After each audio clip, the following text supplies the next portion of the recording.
What would you say about people that say that you're glorifying the gangster life, you know, the drugs and all that? Do you feel a certain way about what people might have to say about you writing a book about a character that was considered in many ways quite menacing?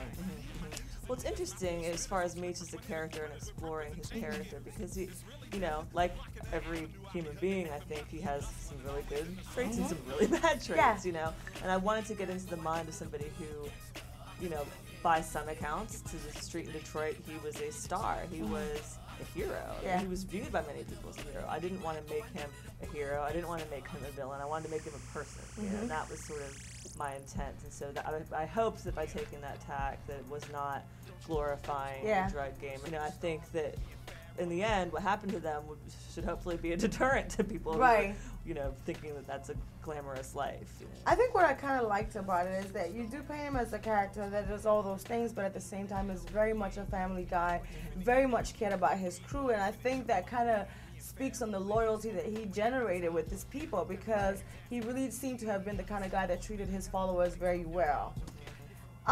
Any closing words for the book? Anything you would like us to know about the book and where it's going? Is there talks of a movie? What can we expect next? I'm hopeful that there's going to be a movie. There, you know, the rights to the book had sold early on for the film rights, and then had expired. You know, that happens a lot. You know, a book can have 4 different rights sold.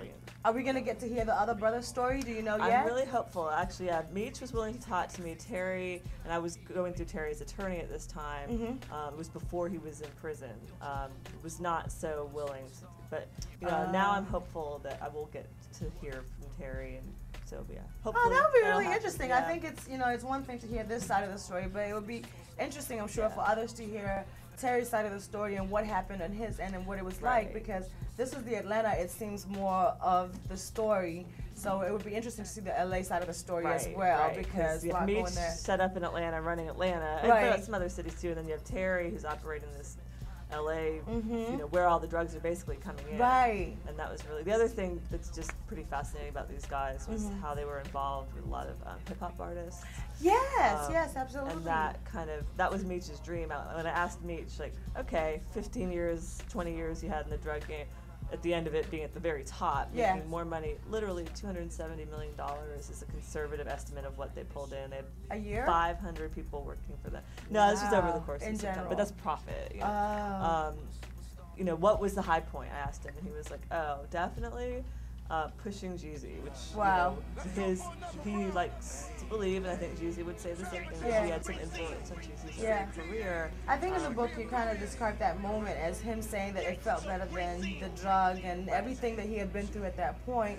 It seemed like Jeezy coming into the picture with BMF really sparked Meech's interest in he kind of wanted or seemed to want to really push towards the hip-hop side of the Atlanta life and kind of away from this other stuff. He wanted to legitimize. Jeezy says he wanted to.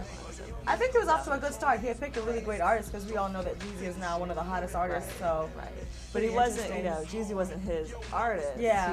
Meech helped promote Jeezy, and Meech did have a record label, but Jeezy didn't sign to that label. Well, it was really awesome talking to you. I hope everybody goes out and gets this book. The author's name is Mrs Shalhoup. Go get it. It's available at Borders, Barnes & Noble, Amazon, all that good stuff. Awesome. Well, this is Hip Hop ABC. My name is Nyantia, and thank you for joining us today. Let's go for another round. Trap it down. CTE. The affiliates. Y'all ready? Gangsta Brazil. Y'all niggas didn't believe us. Turn the lights down. We had a goal in mind. Set the streets on fire. Think we accomplished it. Gangsta Brazil. Here I stand, a grown-ass man, all by myself, a grown-ass man. A young nigga with some grown-ass plans, but don't point fingers, you don't know that man. You don't know it's hard, you don't know it's pain. You ain't looking through that scope, you don't know it's aim. Minus all the videos, stickers, and flyers. Most of these rappers are Gangsta Brazil. We make